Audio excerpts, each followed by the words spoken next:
This is the largest plane in the world. The Antonov is unmatched as far as how extraordinary of a flying machine it is. I thought, how is that possible? A wing as long as a football field? No way this thing can fly. The Antonov AN-225 is unique. It's set over 200 world records and has a huge global following. It's sort of a spectator sport when people come out to watch the Antonov take off and land. This aircraft is huge. It even dwarfs a Boeing 747. With a maximum takeoff weight of 705 tons, it's so incredibly heavy, it appears to defy science. So what extraordinary feats of engineering enable it to fly? The only way to find out is to look inside it.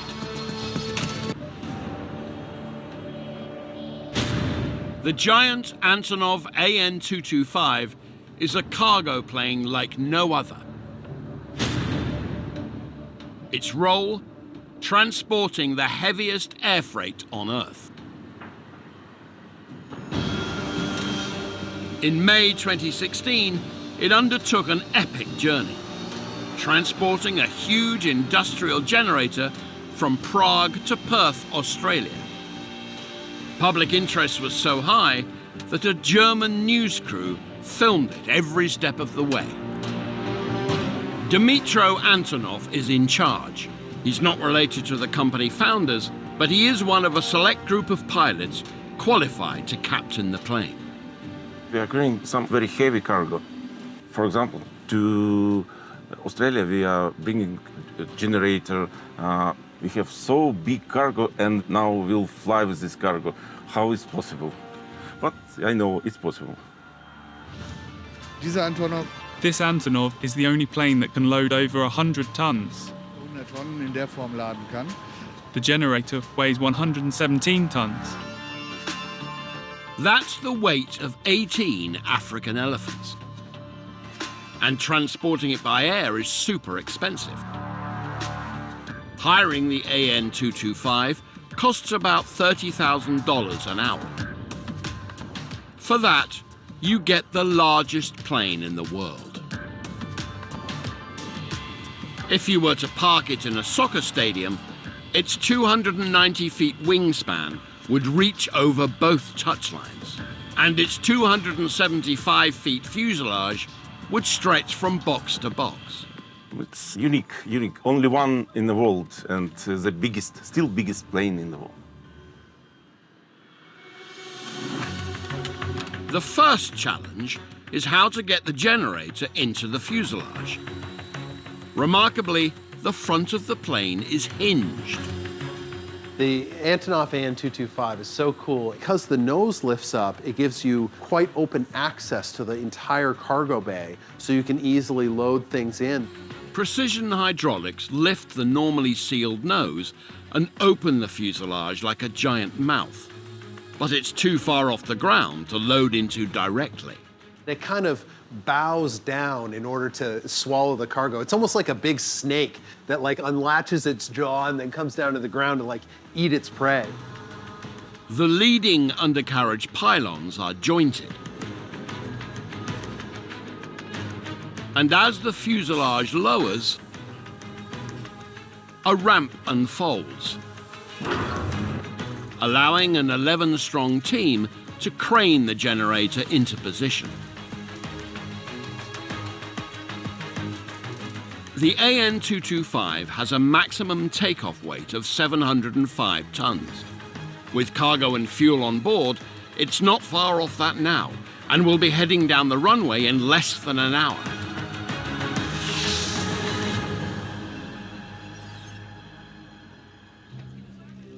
The 225 wasn't originally a commercial plane.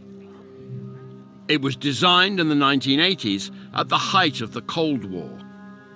The Soviet Union's military had begun a clandestine program to develop a space shuttle to rival America's, and they needed an enormous plane to transport it. At the time, it was not public at all. It was all top secret. No one knew about it. The Soviet shuttle, known as the Buran, was far too big to fit inside any existing fuselage. So the USSR invited Ukraine's finest designers and engineers to take up the challenge. We were all so excited. We had sparkles in our eyes, filled with the desire to put in as much of our knowledge and abilities as possible to find the best solution for this aircraft. They knew they had to design a plane the likes of which had never been seen before. I can only say that obviously the most complicated part was to design this wing. The wings needed to be vast, but where they're positioned is also critical.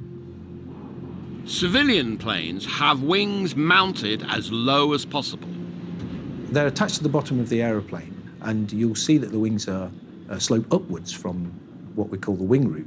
And the reason for this is dynamic stability and control of the aircraft. And we call that upsloping wing dihedral.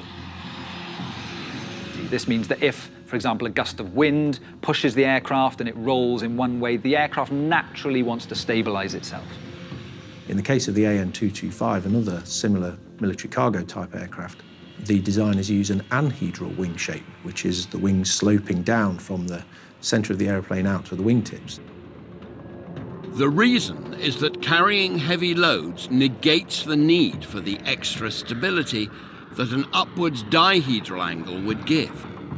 But also the wings look more anhedral than they're going to be in practice when the plane is flying, because the wings are flexible.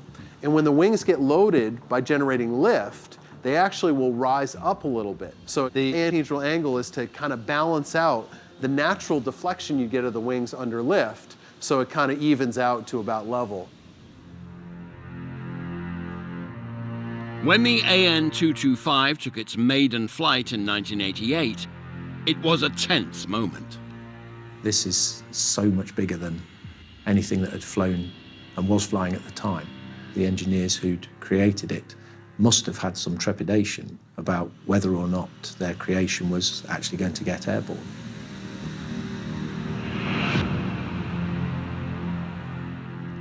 It's very difficult to express your feelings.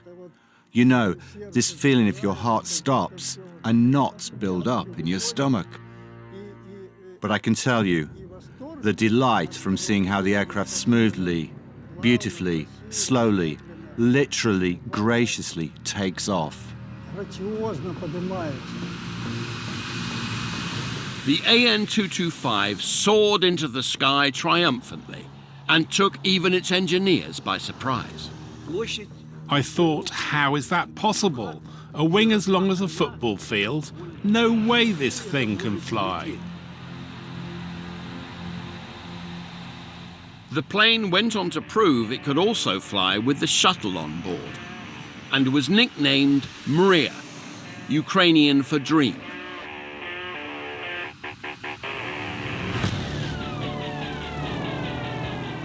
The plane was unveiled to the public in the Paris Air Show, 1989, and it really stole the show.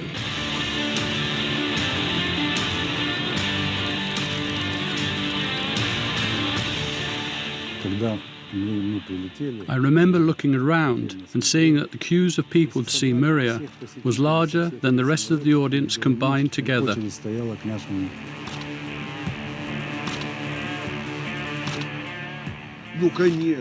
I was walking around all puffed up with pride, and I let everyone I met know that I'm a test pilot. For Ukraine, it was an historic moment. Like never before, the then Soviet country led the world. I always talk about our constructors with such pride. Those people are outstanding. They are the gold of our nation. But the halcyon days were short-lived. When the Cold War suddenly came to an end and the Soviet Union collapsed, it was curtains for the Soviet space program too. Sadly, the AN225 became surplus to requirements and was mothballed. There was a distinct possibility that this amazing machine, of which there was only one, was going to be allowed to rot, become dismantled, fall apart, and never take to the air again.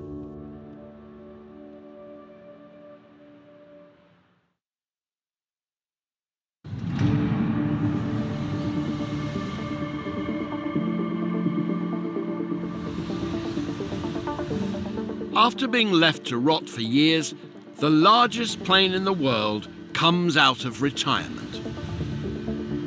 In 2001, the Antonov company spots a gap in the market. About $20 million is spent on a refit, and the AN-225 becomes the most spectacular civilian cargo plane. The floor is strengthened for transportation of heavy cargoes. We have lightened devices like chains, which are nowhere near as heavy as in previous aircraft. The locks are screwed down into these holes, and we fix the cargo so that during the flight it doesn't move anywhere and is safely fixed inside the aircraft.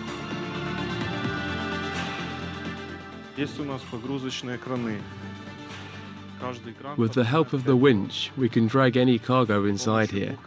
The winch can be positioned anywhere on the floor. The strengthened cargo hold is enormous, 20 feet wide and 141 feet long. That's longer than the distance the Wright brothers flew on their famous first powered flight. And just enough room for the AN-225 to set the world record for the longest cargo ever carried by air.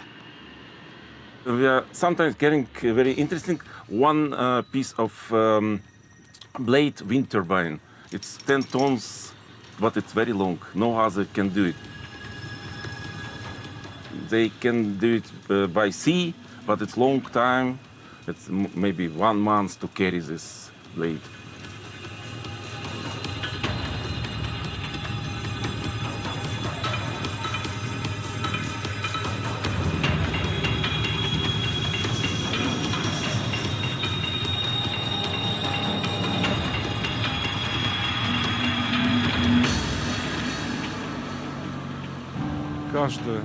Every loading is a challenge, I would say. This plane is not ordinary, and its cargo are not ordinary, so it's always tricky to load it. The conversion is a triumph, enabling the plane to swallow up all kinds of giant cargo and even the heaviest air freight ever. All crew feeling very proud, all personnel proud to be a part of the team of this plane. In September 2001, the AN-225 carried not 1, but 5 battle tanks, serious heavy lifting, and a world record load of 279 tons. Somehow, they all fitted into the fuselage. I remember, I was there, helping to drag in, adjust and secure the tanks.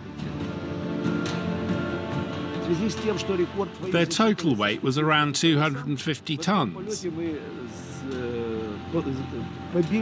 Actually, I think they weighed a bit more. And we lifted this weight to an altitude of 10,250 meters.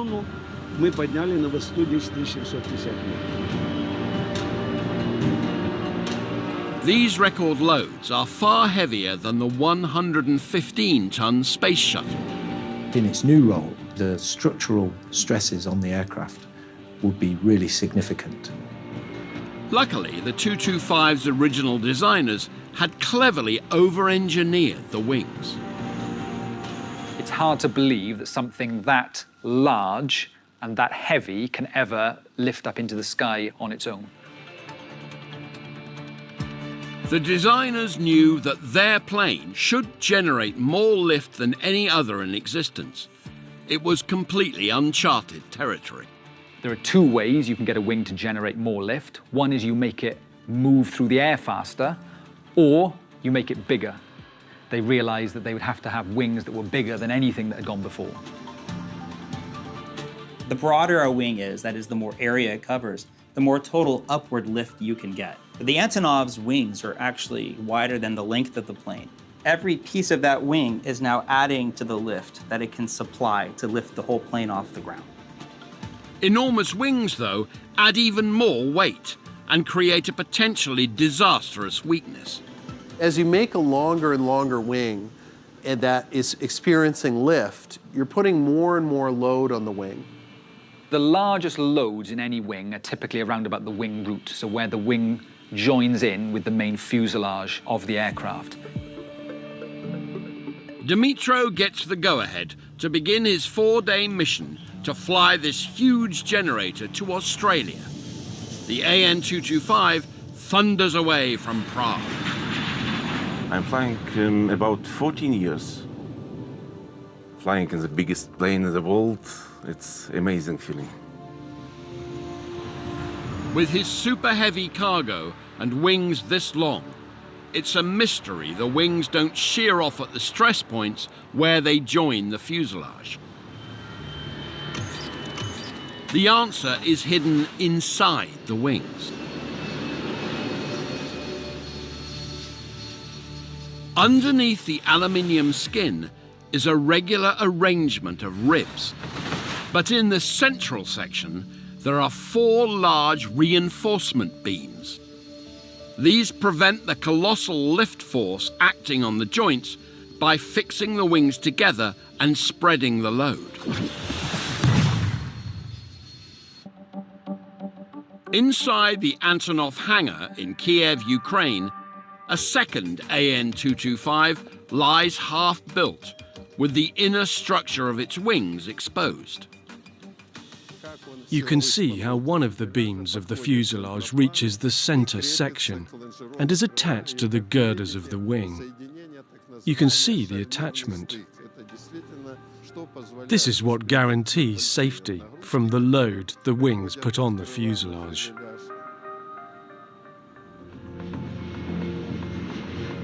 After flying roughly a third of the journey to Perth, Australia, Dimitro brings the AN225 and its huge generator cargo down to fill up in Turkmenistan, where jet fuel is known to be cheap. Well, the AN225 is burning 15 tons of fuel per hour, so fuel cost is quite significant. This plane burning every hour more fuel than, for example, Boeing 737 have for whole trip. Refueled and back in the air, the next stop will be Hyderabad, India. But a hydraulics problem is about to threaten the mission. Getting spares for a true one-off aircraft such as AN225, whether you're in Hyderabad or wherever in the world, is always going to be a challenge.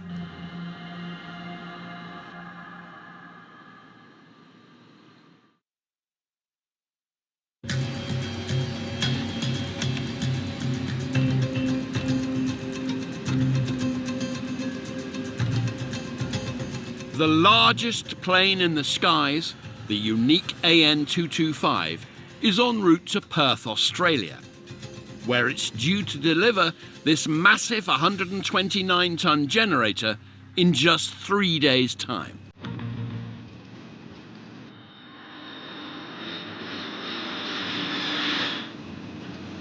Next fuel stop, Hyderabad, India.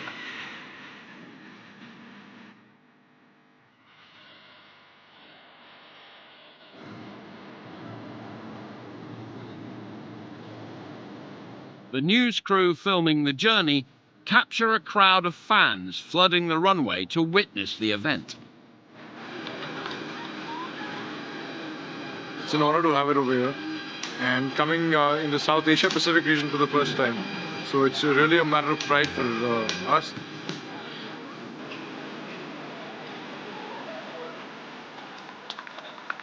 Dimitro is fast becoming an international celebrity. I remember one more time in Honolulu when I first coming to Hawaii. It's approximately the same. We have flowers and but without the stick on head.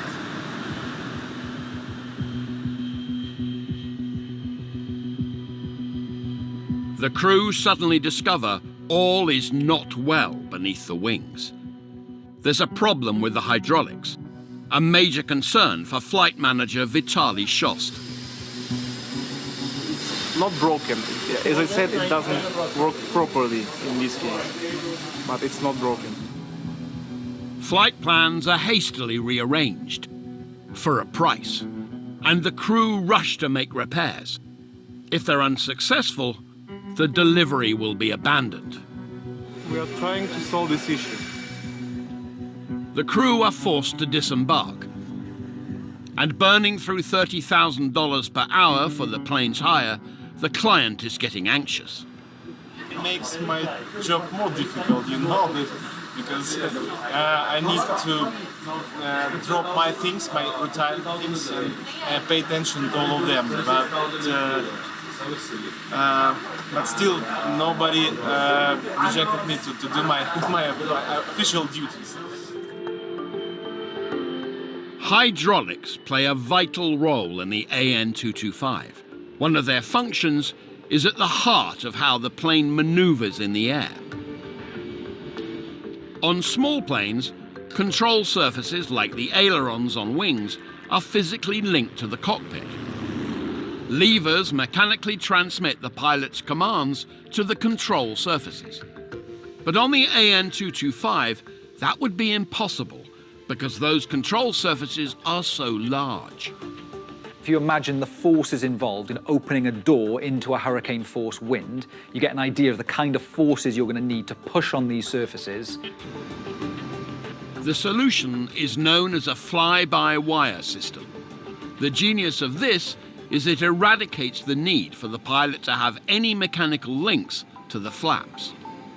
A fly-by-wire system enables you to have the cockpit and have the controls at the cockpit connected electronically back to the actuators that turn the control surfaces.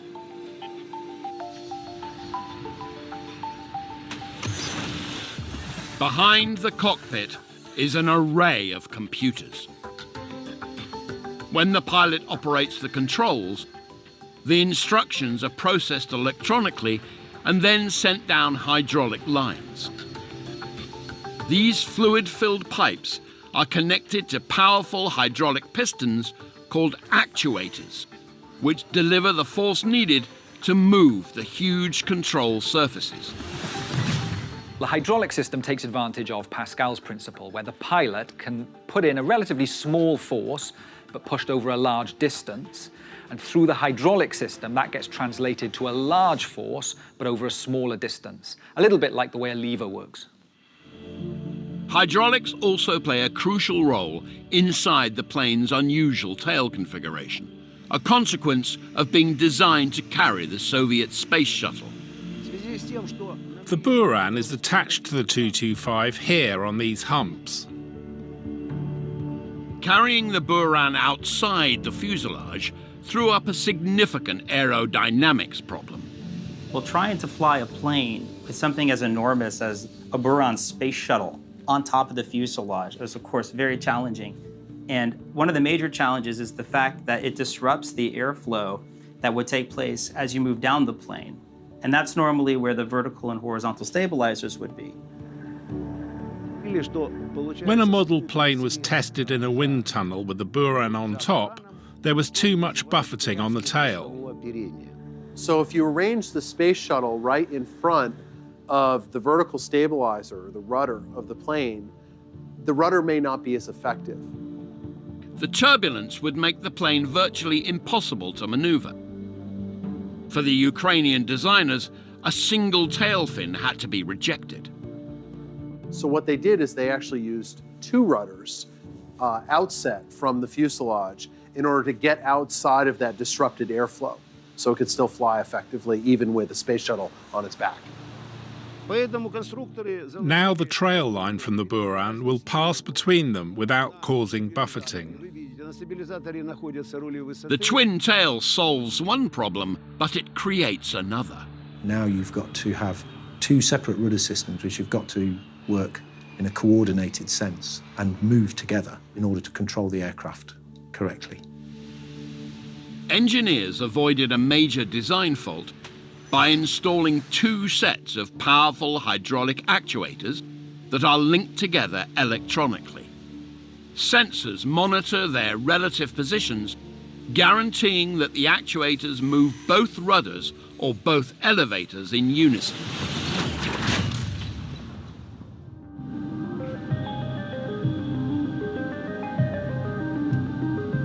In flight, I believe it's like other else aircraft. Flying, it's very light control, it's good. But that's only when the hydraulics are working properly. If they're not, the pilot risks losing control. We took off once and were passing Europe when we lost hydraulic liquid from the second system. We carried on flying. When liquid left the second system, it started leaking from the third system. That became dangerous. Often, planes have 3 parallel hydraulic systems, so that if one leaks, others can take over and maintain control. So I made a decision to land at the closest airport. When we landed, we were down to the last few litres of liquid. This remarkable escape was down to the Antonov's extra redundancy, an additional backup hydraulic line. We have 4 hydraulic systems, so if one fails, it's not a big deal. In Hyderabad, the AN225's hydraulics have been fixed, but local air traffic control can do nothing to speed up its departure. We will be late with departure because of all of this. Maybe I will have problems with my management because our policy is just to keep the schedule.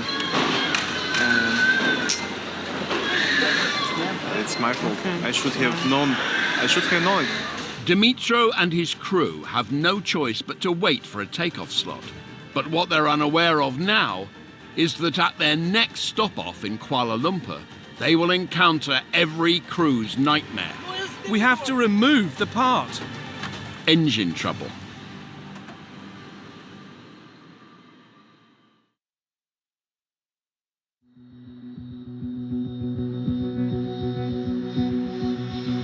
May the 13th, 2016. The enormous Antonov AN225 is on a $3 million contract to deliver this 129-ton generator to Perth, Australia. Time is critical, but the plane has been held up in Hyderabad. We will be late with departure because of all of this. It's my fault. I should have known. It.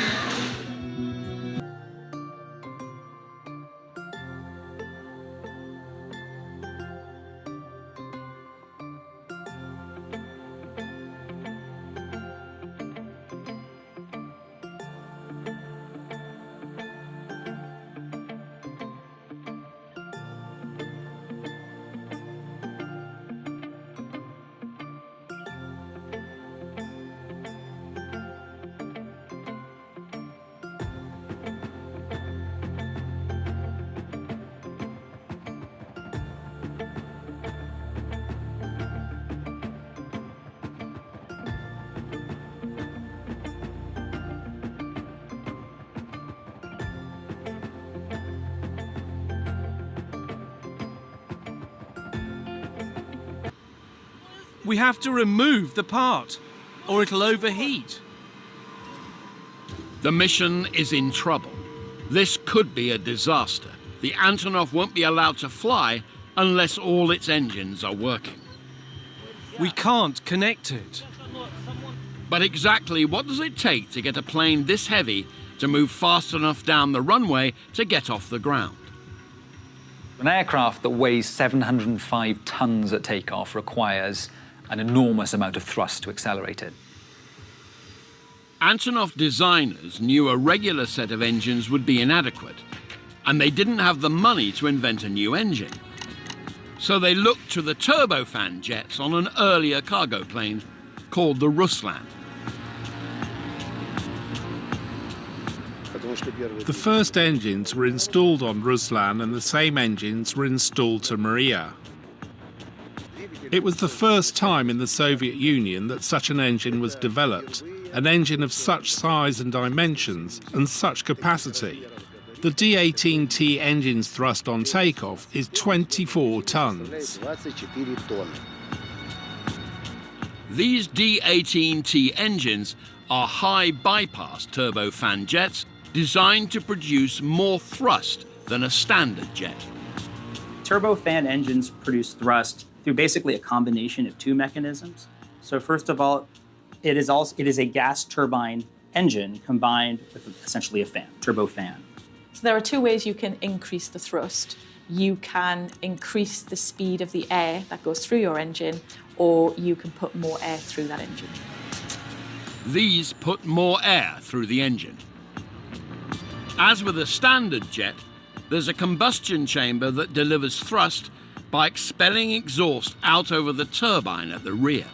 That turbine also drives a fan, which is housed at the very front of the engine. This is the clever part, the turbofan. As the turbine spins, it spins the huge fan at the front of the engine. This sucks in a massive volume of air and sends some outside the combustion chamber to these bypass channels. This air is then accelerated out of the back. Incredibly, 80% of the engine's thrust is produced by this bypass. By having that big area of the fan putting out the air, even if it's at a lower velocity, it's such a big area, it's still moving a lot of mass, and it's more efficient than just using a pure jet engine. These engines are really big and very powerful. They have around 70,000 horsepower. Now that's equivalent to over 400 average cars each. The Ruslan has 4 of these engines, but for the AN-225, the Maria, 4 would fail to produce sufficient thrust. They made an extra center section of the wing so they could fit more engines. So instead of 4, there are 6. That means their total thrust on takeoff is over 100 tons. Can you imagine? That's the capacity of these 6 engines.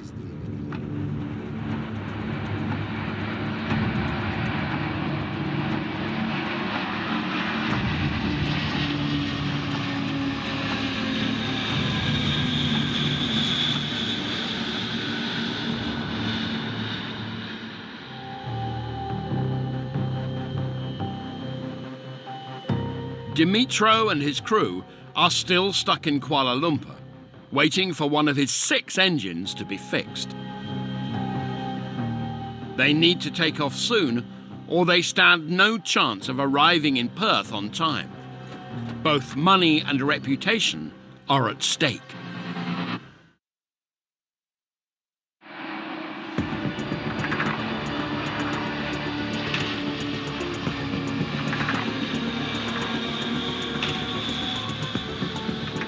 For 30 years, the AN-225 has had a devoted cult following. While crowds start to assemble in Perth for the rare chance to witness the AN-225 landing in Australia, the plane is still stuck on the tarmac in Kuala Lumpur. They've had engine trouble.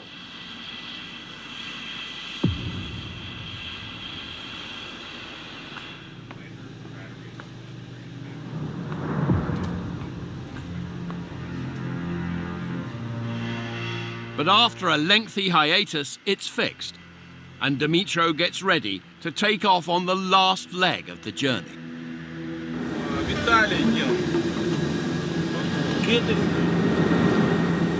Через 15 минут по полету.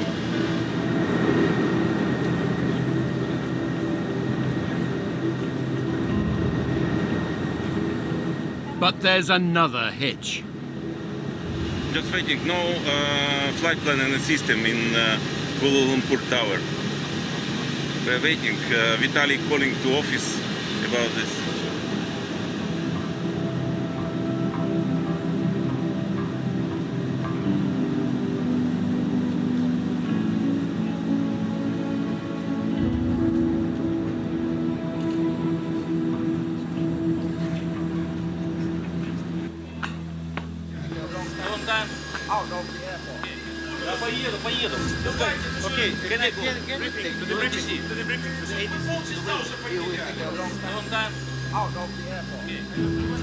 It's not our fault. This flight plan was filed 5 hours ago. It's the fault of Malaysian air traffic controllers. Eventually, the crew negotiate a new flight plan and clearance to take off at last.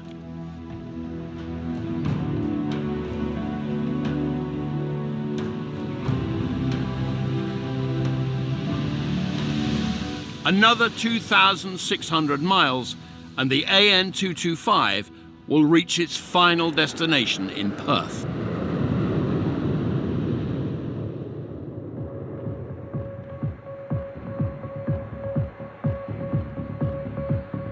Landing this sky monster, loaded up with 129 tons of cargo, is the most critical part of the mission.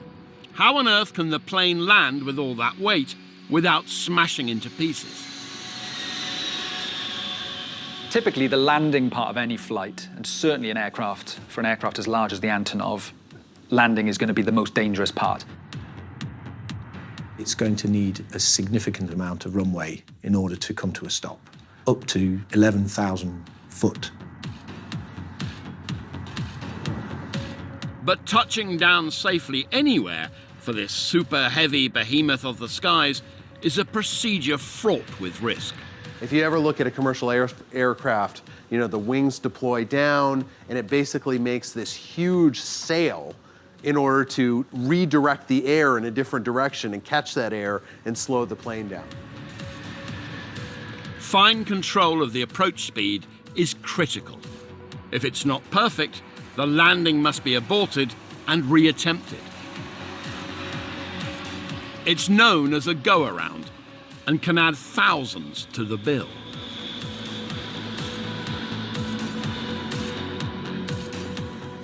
We know exactly our performance, and I can calculate what exactly landing distance need to, for this weight. After flying more than 8,000 miles, the AN225 has to make just one more landing on this trip at its final destination, Perth, Australia. Its colossal weight presents a particular engineering nightmare at the moment of touchdown. A regular undercarriage could buckle on impact. If we will land all landing gear in one time, it's a little bit bump. It's not good for a plane. And that's all about distributing the weight of the plane over many tires instead of like one tire that could easily blow out. Dimitro knows that to bring the plane down safely, there's little room for error.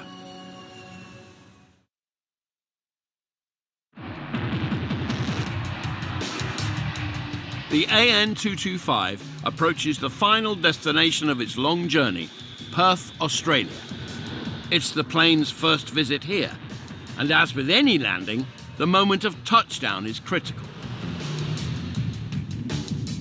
The Antonov undercarriage is amazing because of its sheer scale. It's made up of 32 wheels.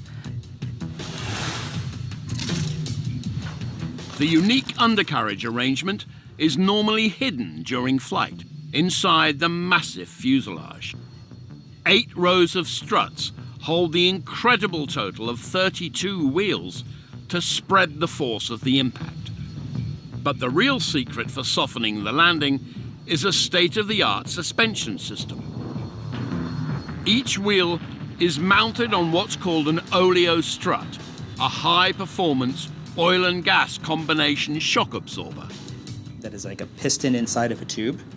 And inside the tube is a combination of nitrogen gas and oil, which together allows some sort of elastic effect, but also a viscous damping effect when combined.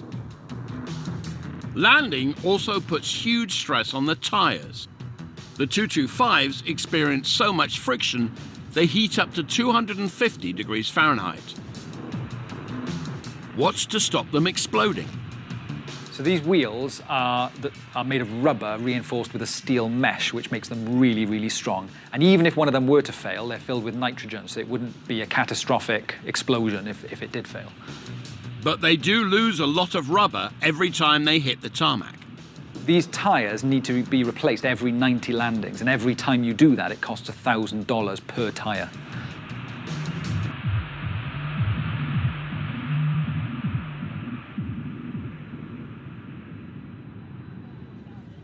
News of the giant Antonov's imminent arrival in Perth has now brought traffic jams and a 30,000-strong crowd to the airport.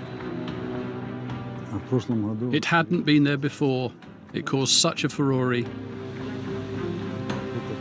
People knew Miria was going to arrive, so they were waiting there for a few days. There were thousands of people.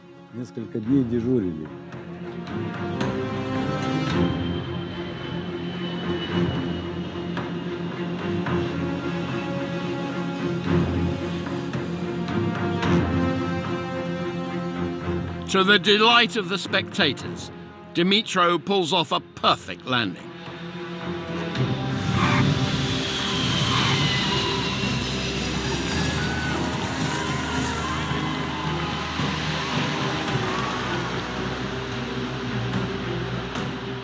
Alpha Delta Bravo 3610, welcome to Perth.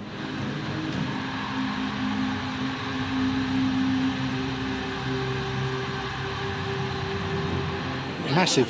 It's well worth coming down. That's pretty impressive, eh? It's good fun to see something a bit different. To see it in real life, it's just mind-blowing. You have to be here to see it. It was really, really exciting. It's probably about the best thing and most awesome thing I've ever seen. After landing, we see person staying around airport near the fence, and with photo. And in this moment, we are all crew feeling very proud. All person proud to be a part of the team of this plane. It's amazing feeling.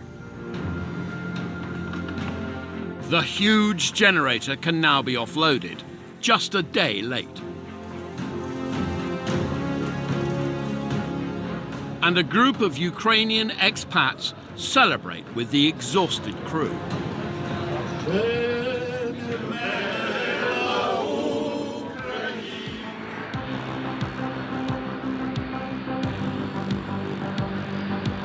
Whatever the future holds, the Antonov 225 is a unique plane that soared into the air from behind the Iron Curtain and shocked the world with its huge size and unrivaled capabilities.